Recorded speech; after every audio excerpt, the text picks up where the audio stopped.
Come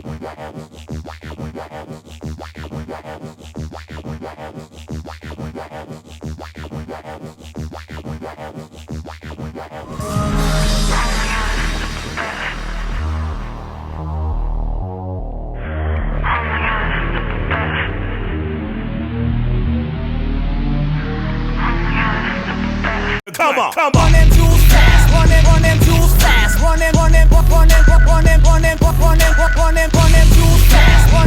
jewels fast, Welcome to the Week 6 edition of the Sharp Football Analysis Podcast. My name is Warren Sharp of sharpfootballanalysis.com. Can't believe it's already Week 6, guys. This season is just flying right by. Not that we aren't trying to take every advantage of it, savor every little moment that we have, because before we know it, the season is going to be coming to an end.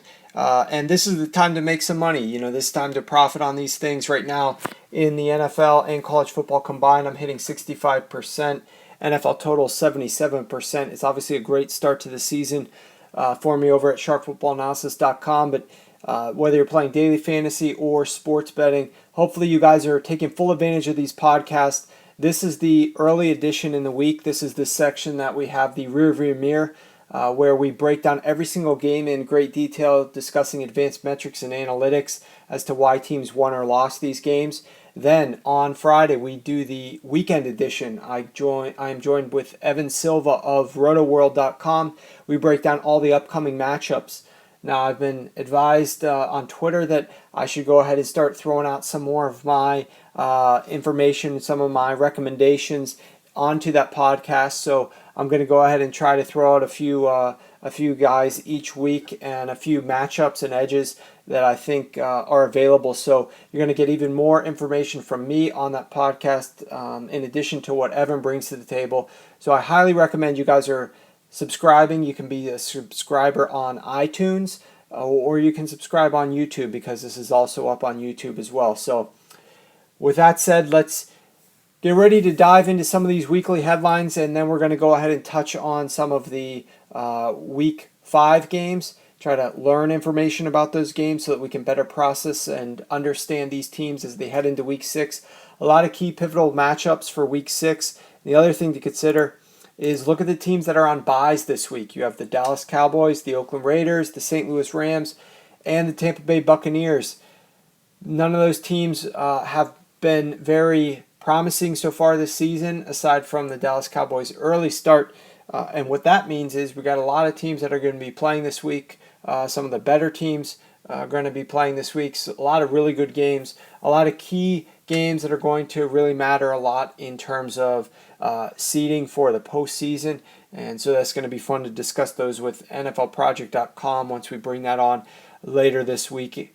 For the weekend edition, we are able to break down every single team where they currently are projected and what they need to do in the upcoming games this Week 6 in order to increase their odds to make the playoffs, and which teams these games are going to matter to the most, and which teams a loss will hurt them the most. So with that said, let's jump right into the weekly headlines.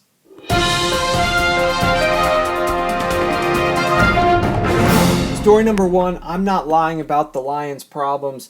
What is going on in Detroit, and how can we help the 0-5 Detroit Lions? Well, I got a good way to help this team. This team is very fragile.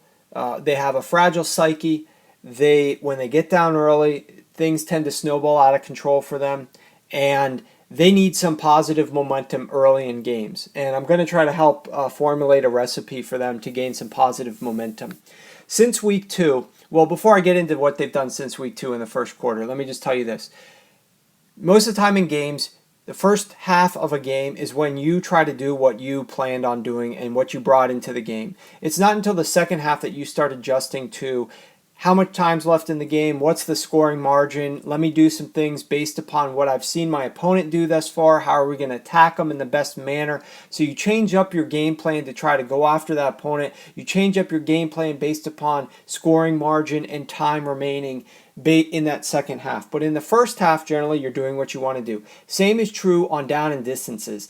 On first and second down, you're generally doing what you want to try to do. It's not until third down that you're really judging things based upon the distance to go. For instance, on first down, teams obviously run or pass. They generally have 10 yards to gain. On second down, even teams in second and 10, especially after a failed pass play, will decide to run the ball on second and 10. So even at that point in time, it doesn't really matter how many yards they have to go. They'll still call what they want to try to call. It's not until third down that you're really making a play call based almost entirely on what that distance is left to gain. Is it third and short? Is it third and 9? And that's going to dictate what type of play you're going to run. So therefore, on first and second downs, you should be running what you want to do. And especially on the first quarter, you should be doing what you want to do even more so on first and second downs. Since week 2 on first and second downs, the Detroit Lions have called 21 run plays and they've attempted only 19 passes. The team that is good at passing and bad at running is running the ball more than they're passing the ball to the start of the games. Now, maybe you say, well, they're doing pretty good running the ball in those certain situations. No. They're running for 1.7 yards per carry. They're passing on those downs for 7.9 yards per attempt. Significantly better when they pass the ball. Ridiculously bad when they run the ball, yet they're running it more often to try to, for some reason, to establish the run and deter the other team from setting something up. It's really not working whatsoever. Their 1.7 yards per carry is worst in the NFL. So let's fast forward to what Stafford is doing when he is being given the ability to throw the ball. On first and second downs in the first quarter, he is 16 of 19 for 84% completions, 150 yards, 1 touchdown, no interceptions, and a 117 passer rating. Stafford has been incredible early in the games since week 2 and when it's on first and second downs. What this means, basically, the fact that they keep running the football is this. On third down in the first quarter, guess how many running plays to running backs? They've got a couple running backs on their team. Guess how many handoffs they have to running backs on third down in the first quarter? 0. Detroit has 0 runs by a running back. They have 1 run by a player other than Matt Stafford, and it's their fullback Michael Burton. He got 1 handoff.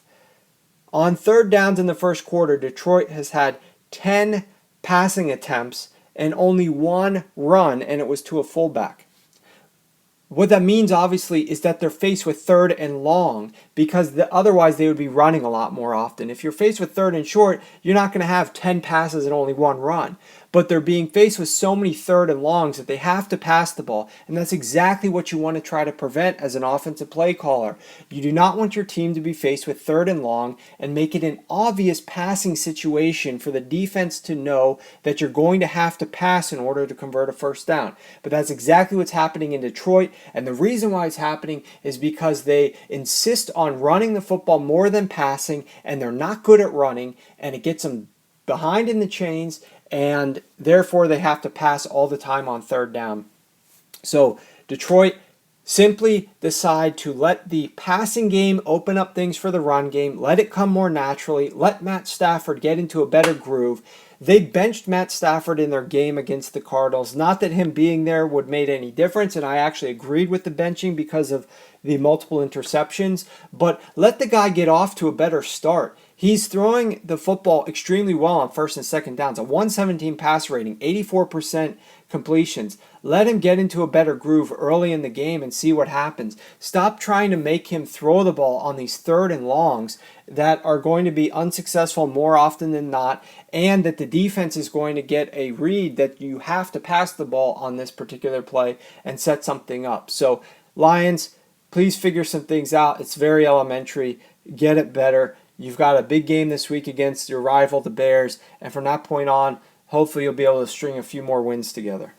Story number 2, a little bit more information on Peyton Manning and why he could be in some serious trouble later this season. A couple weeks ago I wrote an article that was on Fox Sports regarding Peyton Manning and his early season struggles, which is typically when he's at his best, and he typically declines later in the season. He has done that for the last several years, especially when the weather gets colder and it gets later in the season, his arm is not as fresh. Well, guess what? The last couple weeks, it's gotten even worse for him. Against the Minnesota Vikings in week 4, he had a 67 passer rating. Last week against the Oakland Raiders, he had a 61 passer rating. Those numbers are miserable. Those numbers are very unacceptable and very unaccustomed to what Peyton Manning typically delivers in the first 5 weeks of the season when he's typically at his best. Last year in December, his passer rating plummeted. If you look at what he did, October, his passer rating was a 127. In November, it dropped to a 95. And by December, it dropped to a 77. In December last season, he had 3 touchdowns and 6 interceptions. The entire month of December, only 3 passing touchdowns from Peyton Manning and twice as many interceptions as passing touchdowns. Here we are, though, and it's only mid-October, not even mid-October, when this game was being played against the Oakland Raiders, and Peyton Manning throws 2 interceptions, no touchdowns, and a 61 passer rating. Now, I've got news for the league and Denver Broncos in particular. Once you guys go up against the Indianapolis Colts week 9, which is in Indianapolis, so that's a dome game, every single one of your other games from week 10 onward is outdoors. And there's only one of those games that actually is going to be played in weather that probably is going to be decent for Peyton. And that's a road game in San Diego, week 13, which is December 6th. The rest of his schedule, let's go ahead and run through it. November 15th, he plays at home against the Chiefs. November 22nd, he plays in Chicago against the Bears. Chicago can be windy, can be colder in mid-November, so that might not be a great game for him weather-wise. Then you've got they play the New England Patriots. They host the Patriots in Denver, November 29th. They go to the San Diego Chargers, as I mentioned, in early December. Then 3 out of the last 4 games are at home against the Raiders, the Bengals, and the Chargers.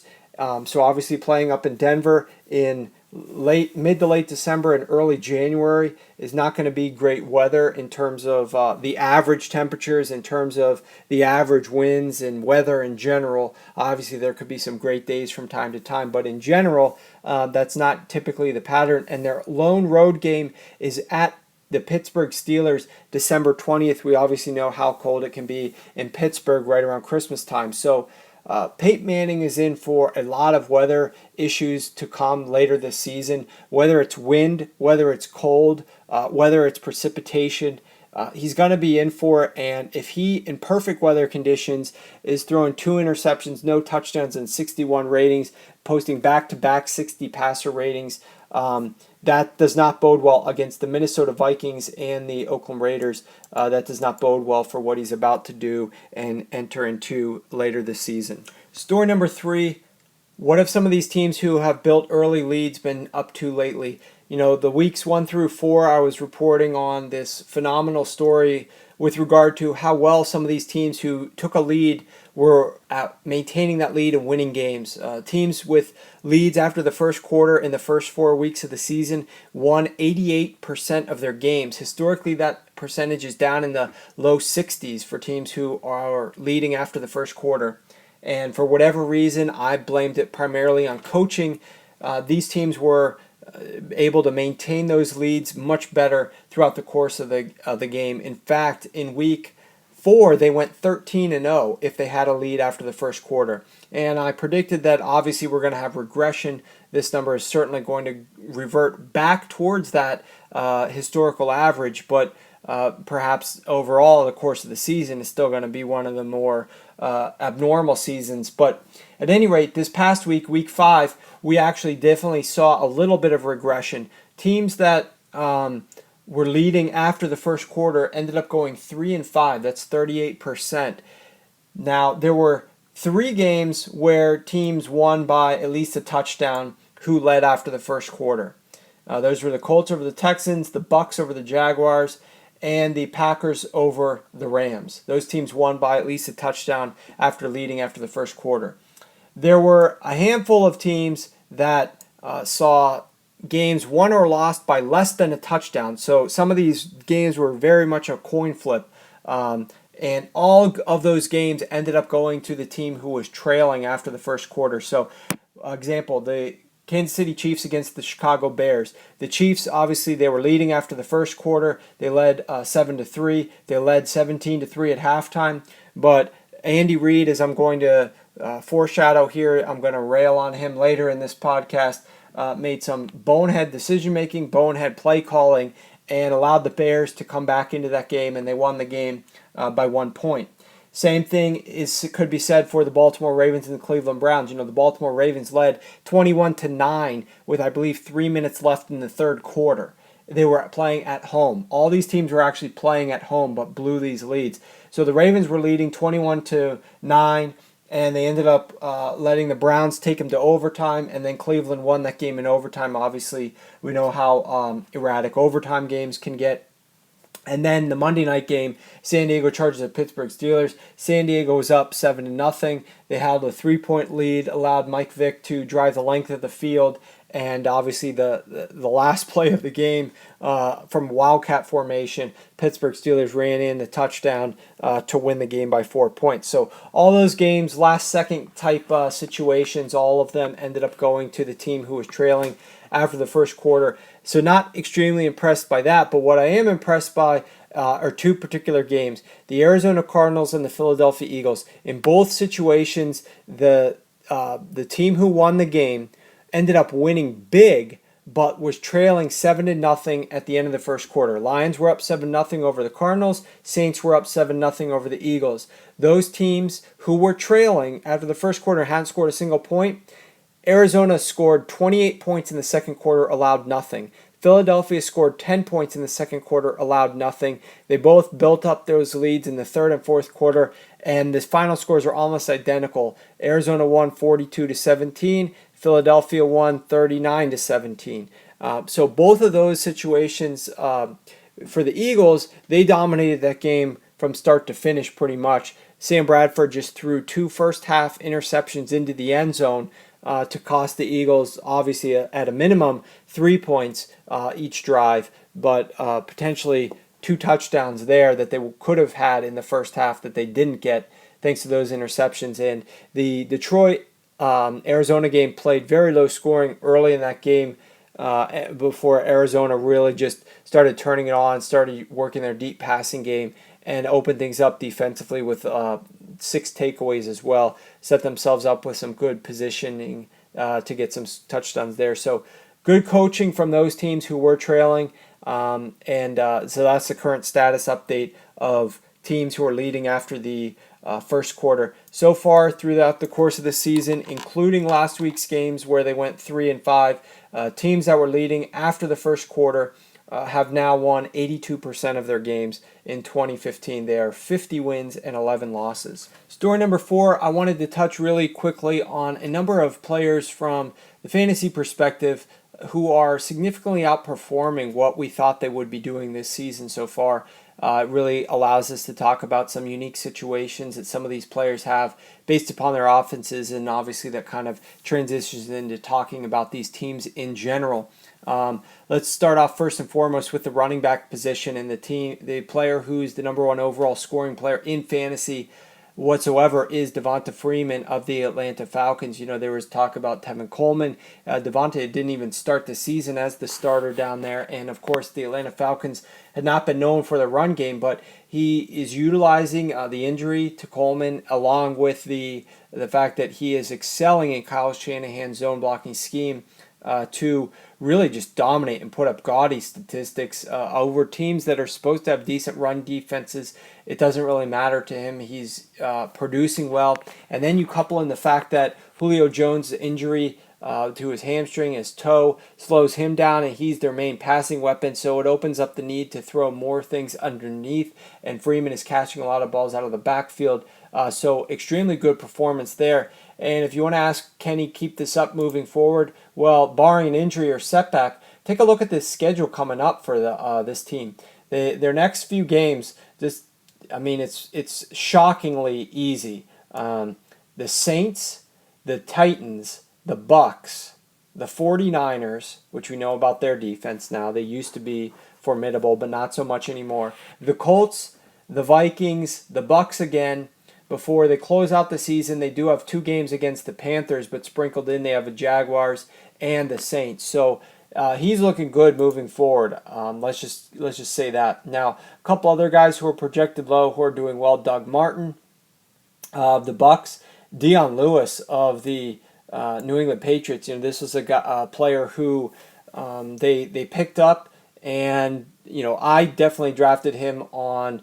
I think I got him on both of my fantasy teams. I may have picked him up on one and definitely drafted him on the other, but as a player I obviously thought was going to be able to fill that Shane Vereen role, but they're actually utilizing him far more than that. He's actually becoming one of their primary ball carriers, getting more touches than LeGarrette Blount. Obviously, he's carrying the load for that backfield, and any running back in the New England Patriots offense with Brady at the helm is going to see a lot of success. So moving forward, I don't see him slowing down at all. And then let's highlight the situation in Arizona. We're going to talk about a few Arizona Cardinals. Obviously, they're putting up a lot of points, but Chris Johnson and David Johnson. Chris Johnson, he wasn't even on this team healthy, but he's already right now the 35th overall fantasy scorer so far this year, and David Johnson is at 37th.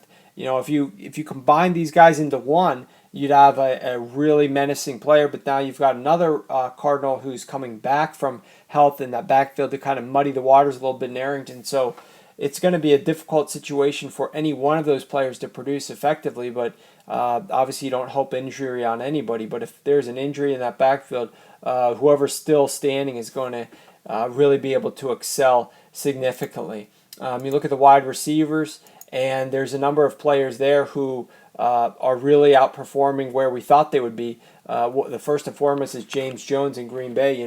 We obviously had high expectations for Randall Cobb, but with injuries and with his remarkable durability and health at this age, he is looking extremely strong. We saw that ridiculous catch and run that he had for the touchdown, awesome effort that he scored a touchdown against the Rams last week. So he's a player who is significantly outperforming anything that we thought of him heading into the year. And the other two guys I'll throw in there is Travis Benjamin. As long as McCown is playing and producing as well as he has so far, Benjamin, they need to throw the ball to somebody, and they don't really have many good wide receiving options there. So he's kind of the one of the better ones of the bunch. At least he's able to catch some deep balls, and they are trying to attack downfield to open some things up underneath a little bit more. So Benjamin is a player who has done extremely well so far this year compared to what we projected him at. And Allen Robinson of the Jacksonville Jaguars. These guys in Jacksonville, sometimes they're definitely considered to be sleepers, definitely considered to be guys who we think might have breakout years. He finally is living up to the hype.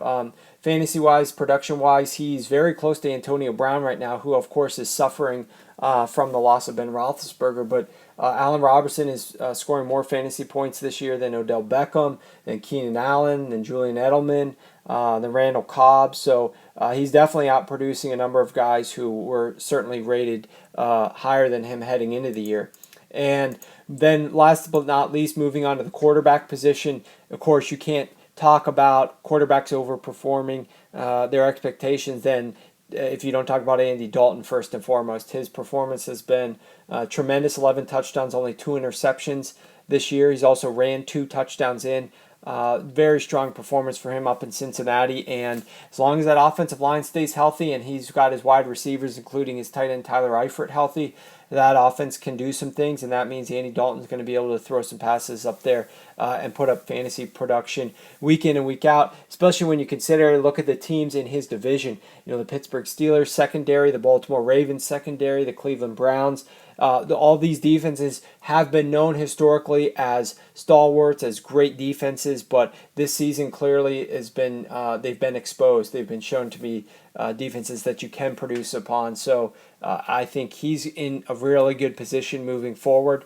Tyrod Taylor in Buffalo, of course, we didn't really have too many expectations of him long term going into the season, but obviously due to his dual threat nature and his ability to run the football, he's got 187 rushing yards and 2 touchdowns. He slowed down a little bit the last couple of weeks with a lot of the injuries there to that offense, but I don't project his upside quite as high. Once tape gets out on him, teams are going to be able to adjust. So if you're talking about will some of these guys keep it rolling, I think he comes back to earth a little bit, but he's still been a very pleasant surprise 5 weeks into the football season.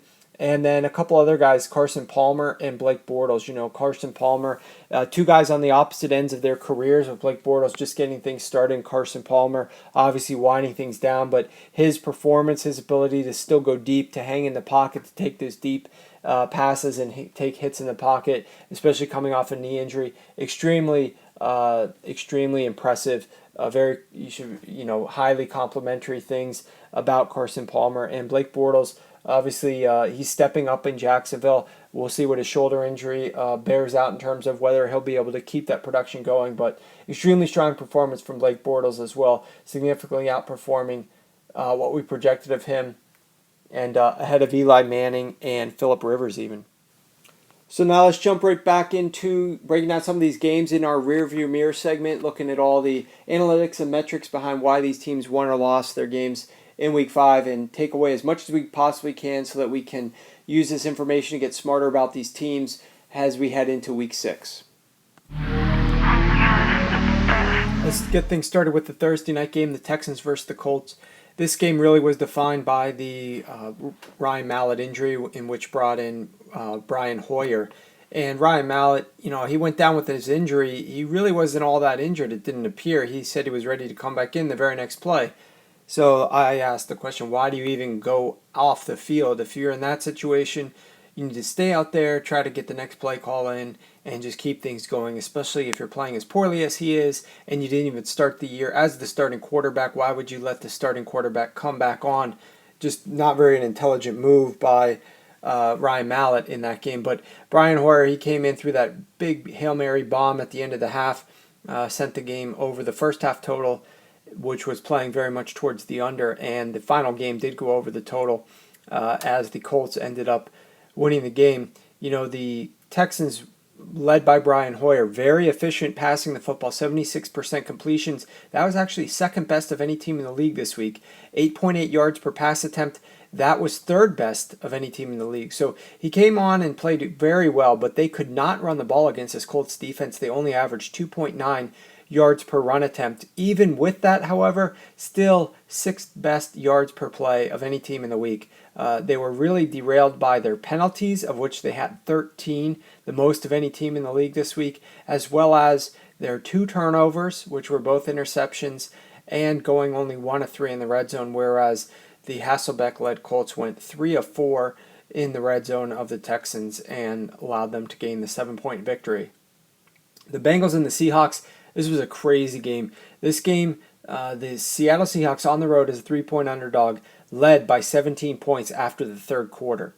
And they ended up losing this game in overtime. And actually, this was the first time since 2006 that a team led after 3 quarters by 17 or more points and lost the game. The first time since 06, almost a decade, that a team has done that. In large part, it came down to what Seattle did with the lead and the creativity and the lack thereof of the play calling from Darrell Bevell. The Seattle Seahawks, let's go to their final 3 drives in the fourth quarter, which they gave up that lead, and then their drives in overtime, of which they had 2. On those 5 drives, they gained a total of 42 yards. They started on their 20-yard line on average. So starting on your own 20-yard line on average, even gaining 42 yards, that's really going to get you down to the opponent's 38-yard line. You're basically in very, very, very long field goal range. And they gained that in total in 5 drives. So the average, obviously, well below 10 yards per drive, only 8 yards per drive on that. This very pathetic play calling, way too conservative. We'll talk about another very conservative coach towards the end of his game as well that cost that team the victory again. But let's look at some of the statistics from this game. Both teams were able to get pressure on the opposing quarterback, 4 sacks apiece.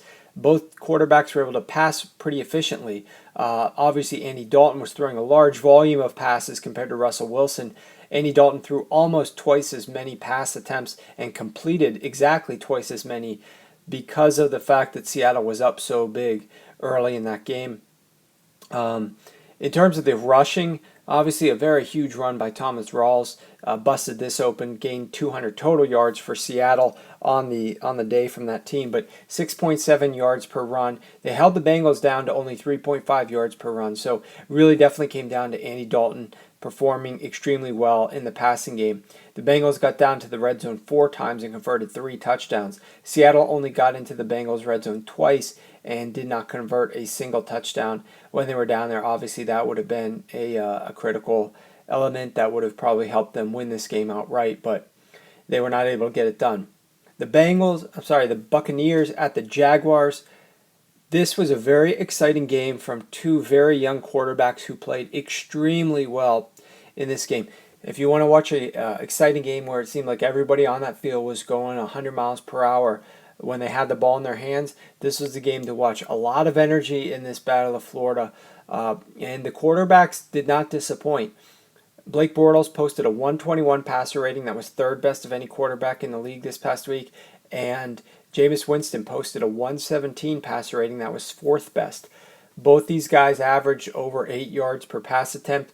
Both these guys exceeded 68% completions. Now, Jameis Winston played with the lead. It wasn't a massive lead. They did have a 14-point lead at one point, but they led after the first quarter by 3, at halftime by 6, after the third quarter by 7, and won the game by 7, but he only threw 19 pass attempts. So they still continued to limit what Jameis Winston is doing offensively to an extent and relying more so on the run game. But that run game obviously was a wise decision because it paid off. 40 rushes. The Jags only ran it 17 times. So 40 rushes for the Bucs, 183 yards. That's 4.6 yards per attempt. When you look at the red zone numbers, both teams got into their opposing red zone 5 times. The Bucs only converted 3. The Jaguars converted 4. So they had the edge there. But the Bucs did have a return touchdown, and the Jaguars had 2 turnovers. One was a fumble, one was an interception. And the Jaguars, they were pretty good from an early on success rate perspective, but very bad when they did go to third down. They only converted 25% of those as compared to 45% for the Tampa Bay Buccaneers offense. All right, now we move on to the team that had the biggest buffoon move from their coach of this entire week, which was the Andy Reid move for the Kansas City Chiefs versus the Chicago Bears. They had a 17-3 lead heading into halftime, and it looked like complete domination. So, sure enough, Andy Reid just decides to go into full-out defensive mode. He comes out of the locker room with the 14-point lead, as if no team in the history of the NFL has ever overcome a 14-point deficit at halftime. And they call 8 straight run plays. They throw 1 pass to Jeremy Maclin. Then they hand the ball off to Jamaal Charles for the 9th run play in 10 plays. He tears up his ACL. They then miss a field goal attempt. It's actually blocked. And from that point onward, to start the fourth quarter, let's fast forward to that, they have 3 consecutive drives where they don't earn a first down whatsoever. 3 straight 3-and-outs. And they only start getting aggressive once they are losing 18-17 in the fourth quarter with 18 seconds left in the game. That's the only time that they actually gained a single first down, and they got out to the Bears' 48-yard line where they missed a massively long field goal. There was one drive in there after Jamaal Charles was injured where they actually gained 1 first down. They had a total gain on that drive of 19 yards. It was the most pathetic conservative display of football that you'll find in the NFL from any team at any point in time. It was absolutely ridiculous what Andy Reid did there. Over the course of the game, neither quarterback had a very good completion percentage. 53% from Alex Smith, 58% from the Chicago Bears. When you look at the yards per pass attempt, not very good. Look at the yards per run. Chiefs were much better in that regard, thanks in large part to Jamaal Charles' ability. The Chiefs got down to the red zone 3 times, only made 1 field goal. But the story of this game was simply the conservative nature. The Bears did absolutely nothing to earn this victory. They did throw one. They did have 1 fumble that they lost, which created a negative turnover margin. And the Chiefs did have a return touchdown, non-offensive return touchdown. So from that perspective, for the Bears to actually come back trailing by 14 points, despite losing the turnover battle and allowing a non-offensive touchdown, is pretty remarkable and shows you what a awesome coaching job Andy Reid did. Because typically, if you're at home, you're leading by 14 coming out of the locker room, you win the turnover battle of the game, and you have one more return touchdown than the other team, you're not going to lose many of those games unless you do exactly what Andy Reid did and completely screw things up with the second half play calling, and that's exactly what happened in that game. Fast forward to some play calling that was actually very good, and you're at the New England Patriots versus the Dallas Cowboys, where the New England Patriots, I mean, they only threw 27 passes, did Tom Brady, but he completed 20 of them for 74% completions. That was third best in the NFL. Very great yards after catch from the New England Patriots in this one. 9.1 yards per pass due to a lot of that yak. That was the second best number in the league this past week. 127 passer rating was the second best of any team. And their yards per play at 6.5 yards per play was the fifth best of any team. They held the Dallas Cowboys to only 4 yards per play, which was the worst of any team this past week. And the Cowboys got into the New England's red zone twice, did not convert a single touchdown, and in large part that is what helped the New England Patriots easily cruise to a 30-6 victory. They led by 10 at the half and ended up winning by 24. The Eagles and the Saints was a game where we were on the Eagles. This was a game that a good colleague of mine, Bill Crackman Krackenberger, was working with me on in terms of getting on the Eagles early in the week to beat the line movement in this one, and it really paid dividends. The Philadelphia Eagles dominated the first half, even though they only led by 3 heading into the locker room. Sam Bradford threw 2 interceptions in the Saints' end zone to gain 0 points on both of those drives. The Saints' defense could not really stop the Eagles. The Eagles had 34 first downs in this game. 34 first downs in this game. And they had the best early down success rate of any team in this game. In this entire week in the NFL. They sacked Drew Brees 5 times.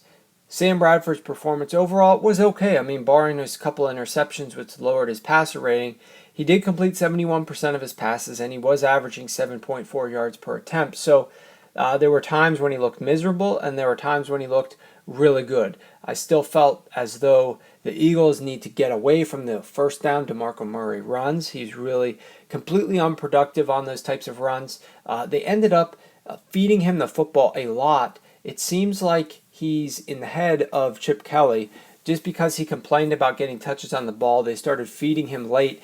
That's when he gained a lot of his yardage, was late. Early in the game, he was not doing very well. Ryan Matthews, the far more productive running back, he runs with far more explosiveness and aggression and seems to be much better at cutting and knowing where to run. So I really think that the Eagles would be better served giving Ryan Matthews the bulk of the carries and letting DeMarco Murray spell him. And obviously that's going to make DeMarco Murray unhappy. It's going to create a lift in the locker room. But if Chip Kelly is really the GM and putting his GM hat on, that's what he needs to be doing and not worry about the way that DeMarco Murray feels. But end of the day, just a dominant performance from the Eagles. The Saints really did not have very much time of possession.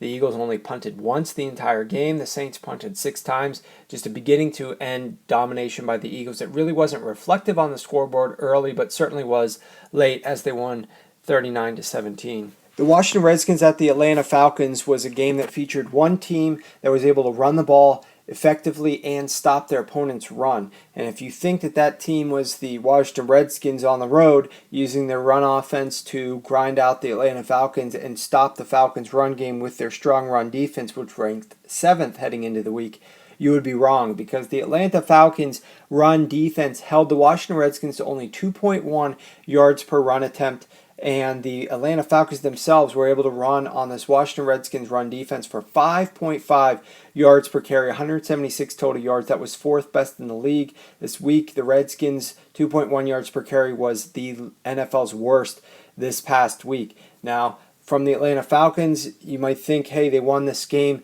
It probably had a lot to do with Matt Ryan, and you would be completely wrong. He threw 2 interceptions, had a 54 passer rating, 57% completions, 5.8 yards per pass attempt. Kirk Cousins' numbers in completion percentage, yards per attempt, and passer rating were better than those of Matt Ryan's in this game. So the Washington Redskins defense did a tremendous job of shutting down Matt Ryan and the aerial attack, Julio Jones, slowing that whole system down that the Atlanta Falcons were running. But Kyle Shanahan's zone blocking run scheme just destroyed the Washington Redskins run defense. And that was really the difference in this game. Now, even though the Atlanta Falcons only put up 25 points, of which 6 came in overtime, and they were tied 19-19 heading into overtime, they only punted the ball 1 time. So they got down to the Washington Redskins red zone 4 times. They only converted 2 of them. They only went 2 of 4 on their field goal attempts. Bryant missed a couple of those field goals. But the Atlanta Falcons, 29 first downs. That was 3rd most of any team in the league this week. 6th best early down success rate. So overall, with all things considered, they also controlled the time of possession in this one as well. So all things considered, the Atlanta Falcons played well, except they played terribly from Matt Ryan's perspective, and they did need 2 non-offensive return touchdowns in this game to help them out a bit. They did turn the ball over 1 more time than did the Redskins, but both teams were sloppy. 5 total turnovers in this game. But overall, very strong performance from the Redskins from the passing game when you consider that they're on the road and Kirk Cousins was able to complete 66% of his passes for 6.8 yards per attempt, including the most critical one, which was the drive that he needed to get a field goal to send the game into overtime with less than a minute left. So that was a very strong drive from Kirk Cousins in that spot on the road in hostile territory. But overall, a very good game, very competitive game. Of course, if you were backing the Redskins plus the points and the under, those were definitely the right sides to be on in this game, and both of them easily cashed.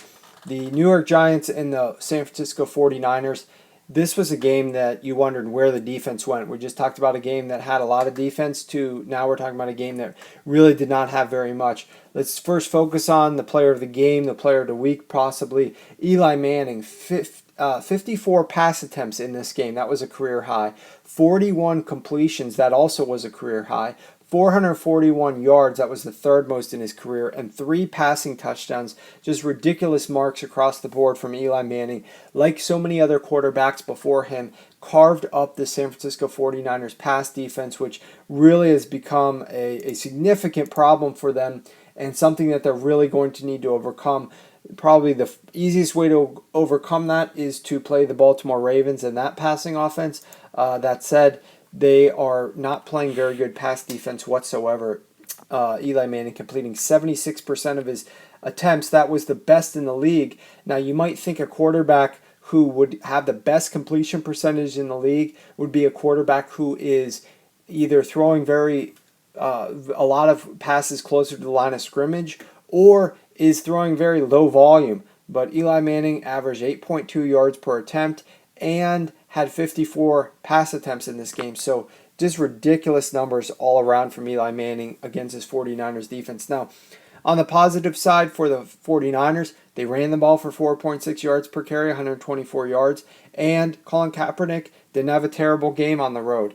66% completion, 7.3 yards per attempt, and no interceptions. So overall, a good day from Kaepernick from that macro level perspective, but obviously a lot of things he still needs to work on. And interesting tidbit about this game and the 49ers so far this year, the San Francisco 49ers are the first team since the 2007 Chiefs, who finished the year 4-12, to start the season in the first 5 weeks of the year without scoring over a touchdown in any first half. So far this is the 5th game in a row, obviously week 5, that the 49ers did not emerge out of the first half with anything more than a touchdown. That is very rare. It's only happened 10 times in the last 25 years a team has done that. Moving to a team that scores touchdowns with ease, the Arizona Cardinals over the Detroit Lions. This was a game where I was on the over. Also, we shared on the Sunday morning client-only podcast that I record with a colleague of mine that The Cardinals were definitely the sharp side of this game. Line open at 2.5, moved quickly through 3 to 3.5, and then upwards of 4.5. Cardinals just dominated this game throughout. Now, it started slow. They didn't get off the ball very quickly to start the game, but it just steamrolled like it seems to do so many times for them. They ended up having a 32-point lead at one point in the game.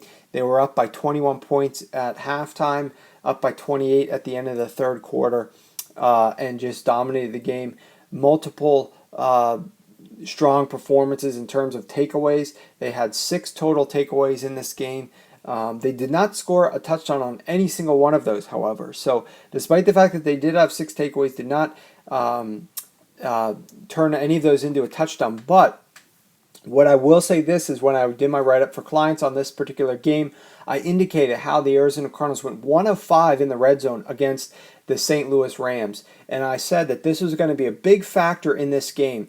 I felt that the St. Louis Rams red zone defense is extremely good. Statistics-wise, they've taken teams who average very strong red zone touchdown percentage and held them to a significantly weaker touchdown percentage, and they were able to do that against the Arizona Cardinals last game around too. It wasn't that the Cardinals couldn't get into the red zone, but the St. Louis Rams red zone defense very good. The Detroit Lions actually allow opponents to score at a higher percentage in the red zone in games against them than those opponents are averaging on the year. And guess what? The problem is the Arizona Cardinals were averaging over 80% touchdowns, best in the NFL. So what happens in this game? The Arizona Cardinals, same number of trips as they had against the Rams, 5 trips into the red zone, except this time they scored touchdowns all 5 times.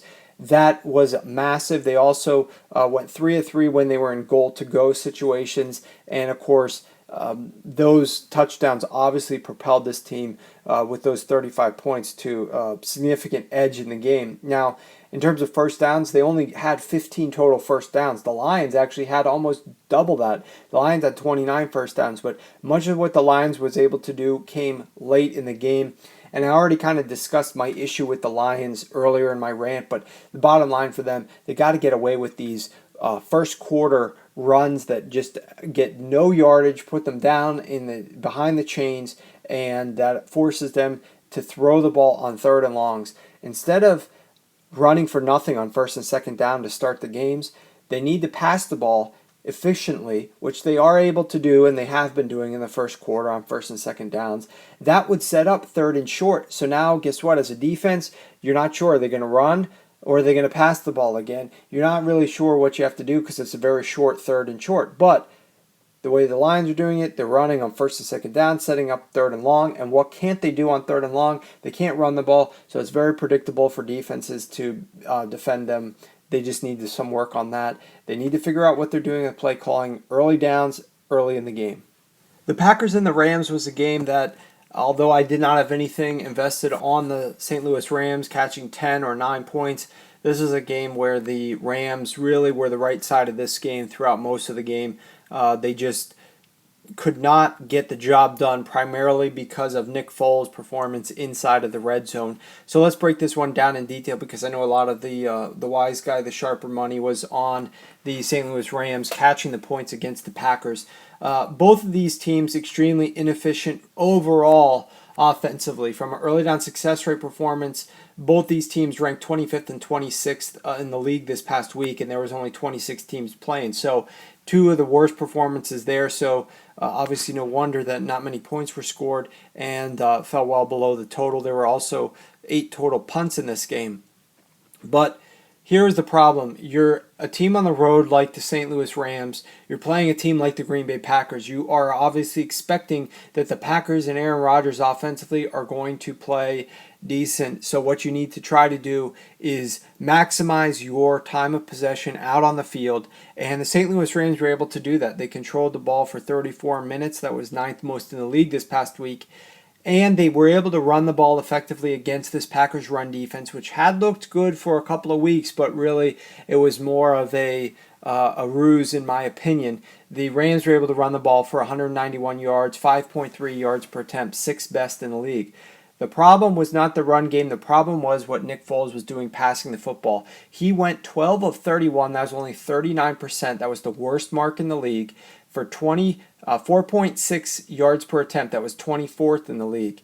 And a passer rating of the worst in the league, 26th in the league in passer rating, because he threw 4 interceptions. It was a miserable performance. But even with that, let's fast forward to what they did in the red zone, because though they lost by 14 points, they got into the red zone 4 times. The Packers only got into their red zone once. But when the Rams went into the Packers red zone those 4 times, Nick Foles, here's his numbers. 1 of 5, that's 20%, for 5 total yards, 1 touchdown, and 2 interceptions in the red zone. It was, aside from the first touchdown that they scored of the game to cut the lead from 14 to 7, he was absolutely pitiful from that point onward. Multiple incompletions, spiked the ball once, and threw an interception late. Granted, it was very unlikely they would win the game, but certainly that mattered for people who were betting on the Rams. That would have cut the lead from 24 to 10 to 24 to 17 when he threw that interception on 3rd and goal with 7 yards out with 28 seconds left in the game. So Nick Foles, just an abysmal performance. Strong performance from the Rams' run defense. They held the Green Bay Packers to only 3.2 yards per carry. Aaron Rodgers, not a great day, only 63% completions. He had his 7.9 yards per attempt, largely inflated by that pass to James Jones, which he ran down, cut across the field, and dove for the touchdown, which was a remarkable play on his part, but just tremendous effort there. If you take that away, Aaron Rodgers really did not have a very good passing game. His passer rating, even including that touchdown pass, was only an 82. He did throw 2 interceptions. So lots of turnovers again in this game, 7 in total. And the Rams threw one more threw 2 more interceptions, but had 1 more total turnover than did the Packers, and the Packers returned one of those for a touchdown. So when you're a team and you're going on the road and you turn the ball over more and you allow a non-offensive touchdown, you don't really have any margin for error in the other aspects of the game. And when your quarterback plays like they do, that's very likely reason that you're going to lose by multiple touchdowns, which is exactly what happened. Now, another team who I felt played well enough to earn a cover, if not an outright victory, but just could not get the job done, was the Oakland Raiders. If you look at this Denver Broncos offense and what performance they had, it was absolute trash, pretty much on all sides of the ball. But let's just go ahead and start with the fact that they only had 15 first downs in the game. That was 23rd out of 26 teams. When they went to 3rd down, they only converted 15%. They went 2 of 13 on 3rd down. That 15% was second worst of any team in the league. They went 0 of 3 in the red zone, so they made it down to the Raiders' red zone 3 times. Did not convert a single one for a touchdown. And passing-wise, Peyton Manning, 61 passer rating, which was 23rd, and they only ran the ball for 2.4 yards per carry. In fact, neither team could run the ball in this one. Now, you would expect that the Oakland Raiders would struggle to run against the number 1 run defense in Denver, but you would not expect the Denver Broncos still cannot get anything going on the ground. They didn't even run for 45 yards, only ran 43 yards on 18 carries for 2.4 yards per attempt. They punted the ball 6 times. The Oakland Raiders controlled the ball 34 minutes. That was 7th most in the league. So the Raiders definitely had their chances in this game. But once again, they turned the ball over one more time, then did Denver, and Denver scored a non-offensive touchdown in this game. So you combine those two things together, does not bode well for trying to win this game, and they did not, and they lost the cover for most everybody who was betting the Oakland Raiders, which at some points I think you might have been able to grab a 6, but for the vast majority of the week, that line was down around 4.5. Then it got bet up late with late Denver money coming back in on it. So just a very disappointing performance from the Raiders and just an abysmal performance from the Denver Broncos, who really need to still work on that offense. Another team who really needs to work on that offense is the Baltimore Ravens, and this game is very similar to me with that of the Green Bay Packers St. Louis Rams game, where you have a team in the Ravens who ran the ball extremely well in this game. 31 rushing attempts, 181 yards, 5.8 yards per attempt. That was 3rd best in the league, even better than what the Rams did. But once again, they were undone by the fact that Joe Flacco just had a miserable day passing now. He did not have a bad interception day like Nick Foles did, nor did he have a bad day in the red zone. They went 4 or 5 in the red zone, ironically. But his completion percentage was only 54%, and he only passed for 5.6 yards per attempt, which was 20th in the league this past week.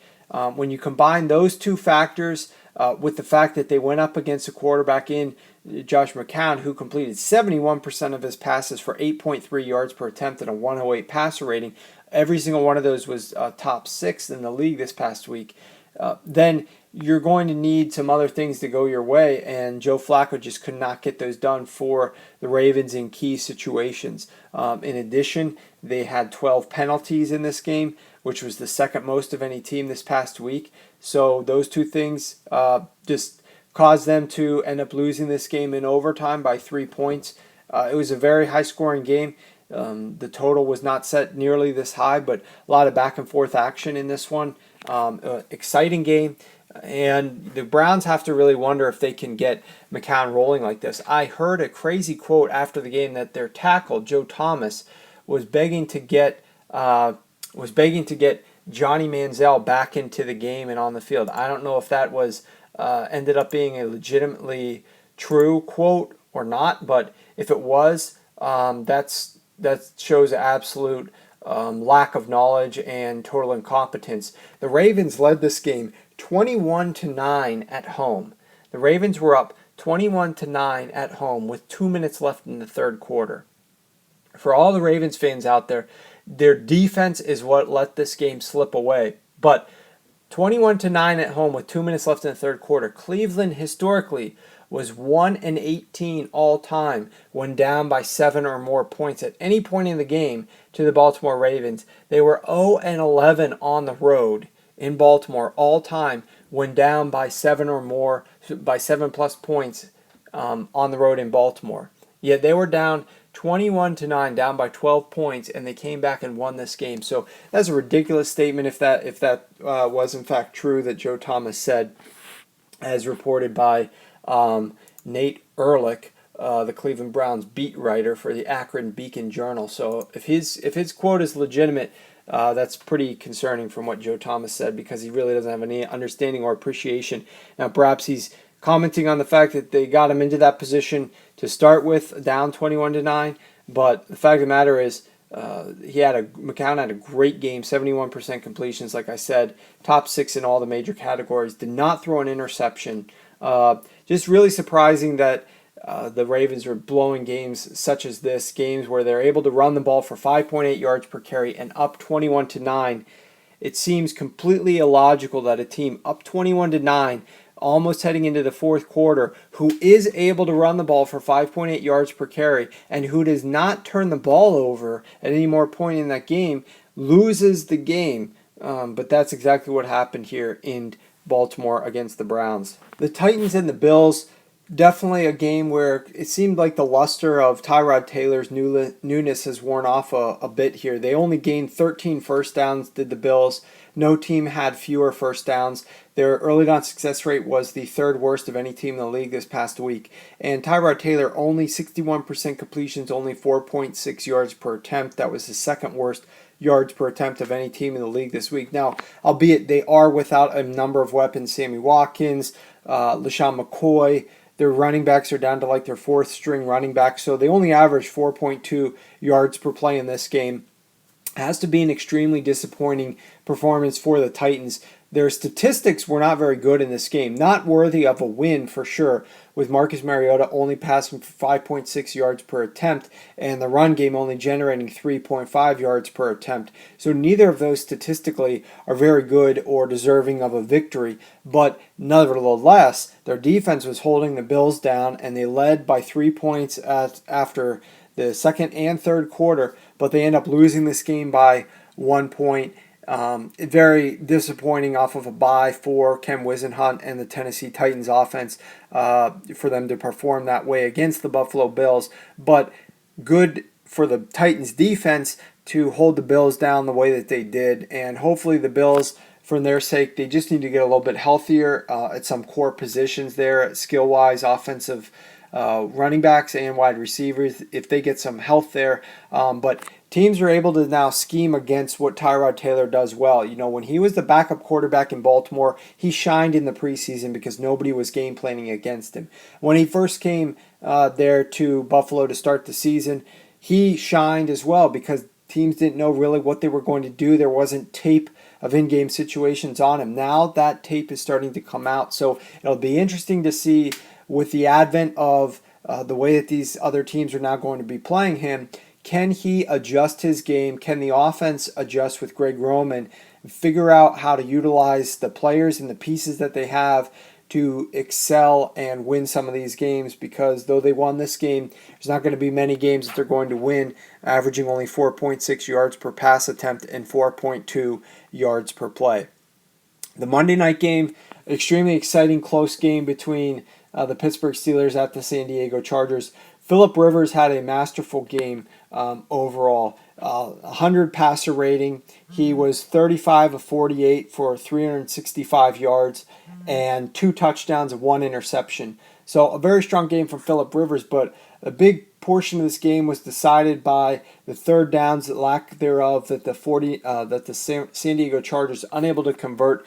They only went 4 of 14 on third down at home. This Pittsburgh Steelers defense played one of its best games that I've seen in recent time. They were able to return an interception for a touchdown, and they played lights out pretty much for the majority of this game. They allowed some big plays to San Diego from time to time, but they always put the reins back on them late and shut them down. Still, they don't understand how to cover tight ends, so whether they're going up against now Antonio Gates, but Rob Gronkowski, or any team with a really good tight end, the Pittsburgh Steelers defense seems to struggle. But very good performance from this offense considering what Mike Vick brought to the table in terms of his passing. He only went 13 of 26 for 203 yards, but he did have a 7.8 yards per attempt thanks in large part to that 75-yard touchdown pass on 1st and 10 to Marcus Wheaton late in the game. That really helped out his numbers overall because apart from that, they would have been pretty miserable. This team leaned entirely on Le'Veon Bell in this game all the way up until that last run that they called a Wildcat formation with 5 seconds left in the game.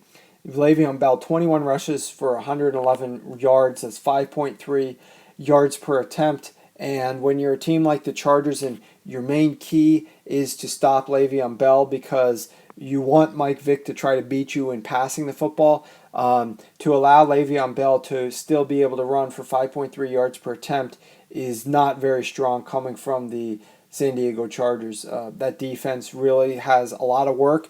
They are able to be run on. We saw the Cleveland Browns do it last week. We just saw the Pittsburgh Steelers in a very one-dimensional offense do it exactly the same way this week. And next we're going to see the Green Bay Packers and see if they're able to regain themselves on the ground considering they were held down by the St. Louis Rams to only 3.2 yards per carry last week. So the Green Bay Packers have that to look forward to when they go up against the San Diego Chargers this week. But overall, a very sound performance, all things being considered, from the Pittsburgh Steelers in this game. Very exciting, entertaining game, capitalized by that obviously very risky play call at the end of the game that apparently Ben Roethlisberger suggested that they attempt. And what isn't really being discussed that much is if you see the replays of that, Le'Veon Bell did this little one-leg hurdle move over a defender who had crashed down inside. Most running backs are not getting that off. They're not agile enough to get that leg up and then still keep progressing forward. He got that leg up, leaped over him using the one leg, and then used his power and speed to cut to the outside and reach that ball across before he was tackled. Extremely strong performance there from Le'Veon Bell on that touchdown. Now, the other thing that should be noted in this game, a very sketchy thing that occurred, I guess, it was that 18 seconds ran off the clock after the touchback when the San Diego Chargers kicked, I believe it was a 52-yard field goal. The Steelers offense, they kicked the ball off to the Steelers, and as the Steelers offense was running on the field, the clock kept ticking from 2 minutes and 56 seconds all the way down to 2 minutes and 38 seconds. So 18 seconds ran off the clock there as the Steelers were running onto the field to get set up for their first play. Obviously, they almost cost them the game. That was the difference. If they hadn't got in on Le'Veon Bell's run from the 1 yard line, it was first and goal from the probably like the half yard line. And if they don't get in and get stopped there, it will be second and goal from like about the 1 yard line, and there would be no time left on the clock potentially. And the referees as well as the clock operator allowed 18 seconds just to disappear. So I'm sure that's going to be discussed here coming up on Tuesday, and see what the NFL has to say about that.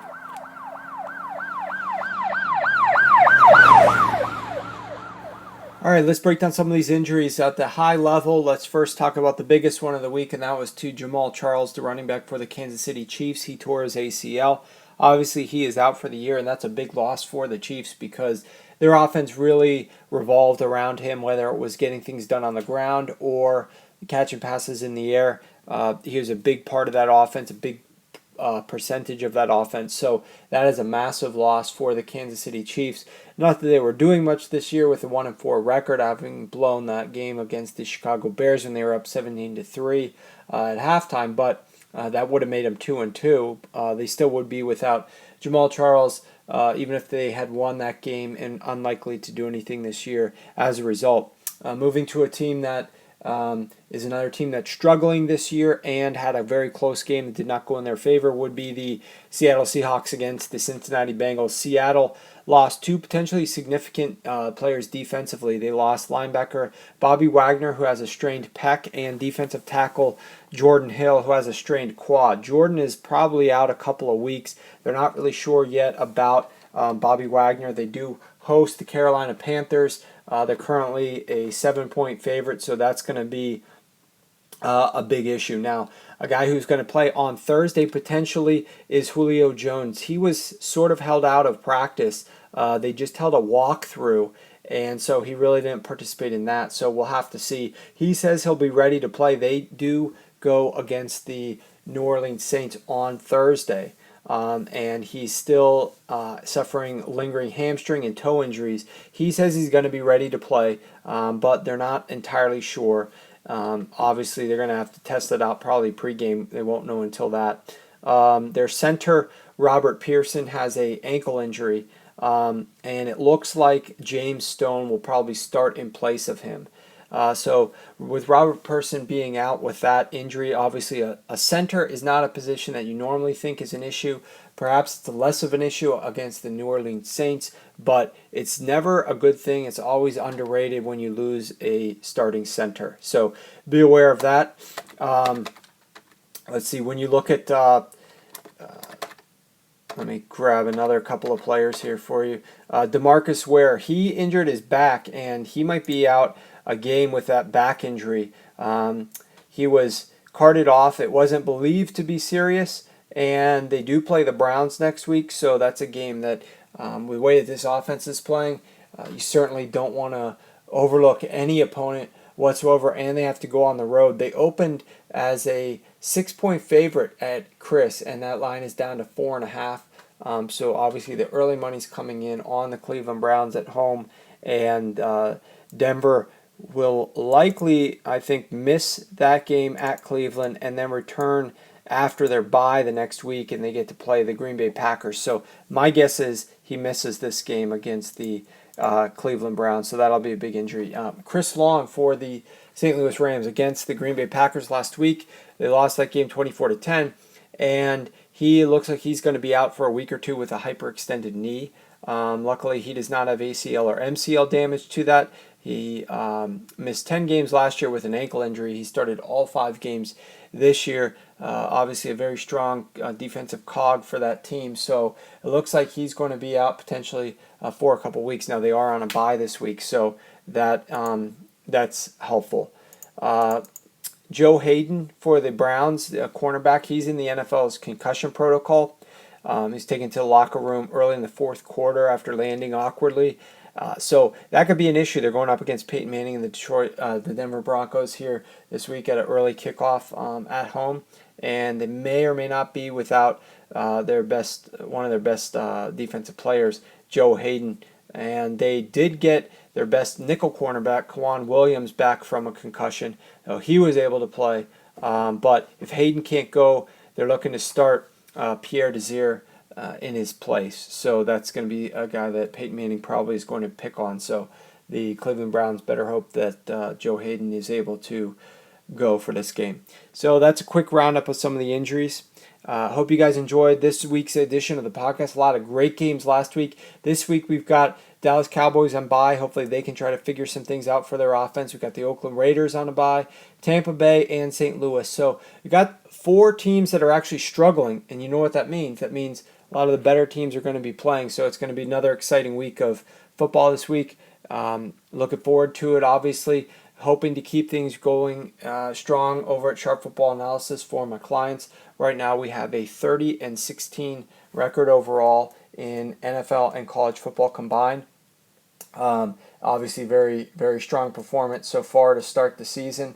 And NFL totals in particular have been extremely strong. I believe we are 10-3 in NFL totals, which is 77% so far this year. So looking to keep that rolling. We only had 1 recommendation for the clients last week. I think we're going to have several more this week. So go to sharpfootballanalysis.com if you're interested in getting on board. And we look forward to seeing you guys with Evan Silva later this week for the weekend edition, breaking down all the matchups with all the angles on Friday afternoon. So hope you guys are subscribing to the podcast, sharpfootballanalysis.com, and we'll see you guys on Friday. This is going to be a fun ride. This is going to be a fun ride. Everybody one clap. I'm going to play when I want to play, do what I want to do. I'm going to say what I want to say. Did I say anything stupid today? My role is to take the ball deep, take the top off the defense. Take the ball deep, take the top off the defense. If I can't get to it, nobody can get to it. I don't shine shoes, I don't tape ankles, I don't cut checks. Great cash, homie. I don't shine shoes, I don't tape ankles, I don't cut checks. Great cash, homie. Everybody one clap. One clap. One clap. One clap.